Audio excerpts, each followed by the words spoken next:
ఖమ్మంలో వెలుగుమట్ల భూబాధితుల పట్ల ఒక పెద్ద పోరాటం జరిగింది. ఆ పోరాట ఫలితంగా ప్రభుత్వం దిగొచ్చింది.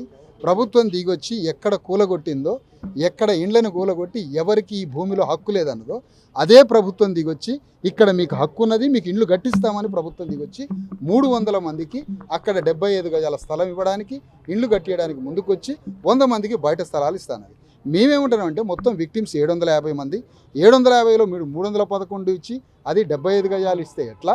వాళ్ళకి కూలిపోయిన ఇండ్లతో సమానమైన వాల్యూ ఇవ్వకపోతే ఎట్లా?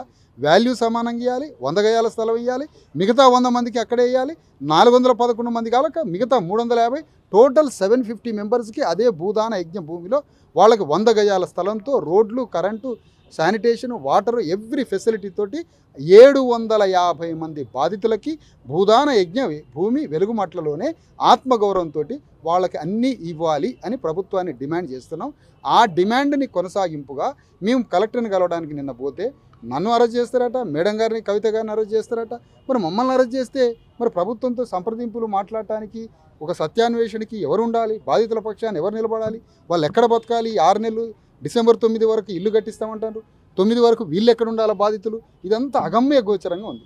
అందుకనే ప్రభుత్వం ట్రాన్స్పరెంట్గా బాధితులందరికీ న్యాయం చేయాలి. ఏం జరిగింది, ఏం జరగలేదు, అసలు ఏమిటి, ప్రభుత్వం ఏం చేయాలి, అసలు ఇష్యూ ఏంటి, భూమి ఏంటి, స్వభావం ఏంటి, ప్రభుత్వం ఏం, ఈ మొత్తం విచారణకి జస్టిస్ చంద్రకుమార్ గారిని, కవిత మేడం గారు, నేను నిన్న కలవడం జరిగింది. చంద్రకుమార్ గారు తాము ఒక 12 మంది తటస్థ ఫ్యాక్ట్ ఫైండింగ్ కమిటీ వెలుగుమట్ల భూబాధితుల కోసం నిజ నిర్ధారణ కమిటీగా వాళ్ళు ఏర్పడ్డారు. ఆ 12 మందిలో ప్రొఫెసర్లు ఉన్నారు, లాయర్లు ఉన్నారు, జ్యుడిషియరీ ఉంది, డాక్టర్లు ఉన్నారు, జర్నలిస్టులు ఉన్నారు, మేజర్ ఆర్మీ ఫోర్స్ నుంచి రిటైర్డ్ మేజర్ వచ్చారు ఆర్మీ. అందరూ కలిసి ఫ్యాక్ట్ ఫైండింగ్ కోసం రేపు వెలుగుమట్ల ఖమ్మం వెళ్తున్నారు.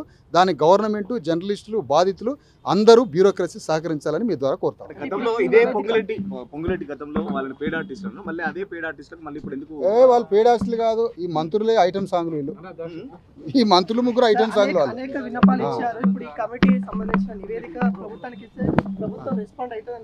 100% సమాజంలో వాళ్ళు అడుగుతున్నారు. సత్యాన్వేషణ గురించి, డిస్కవరీ కోసం ఒక ఫ్యాక్ట్ ఫైండింగ్ పోతున్నారు. ప్రభుత్వం చేస్తే మంచిది, చేయకపోతే దాన్ని గోరి కడతాం. మేమే జర్నలిస్టుల మధ్య గోరి కడతాం. ఉదారి పని చేస్తాం. ఫ్యాక్ట్ ఫైండింగ్ కమిటీ ఎట్లా నిర్ణయం తీసుకుని మాకు వాళ్ళు జస్టిస్ గారు అన్ని అనుభవం ఉన్నది, వారు ఏం చేస్తారు.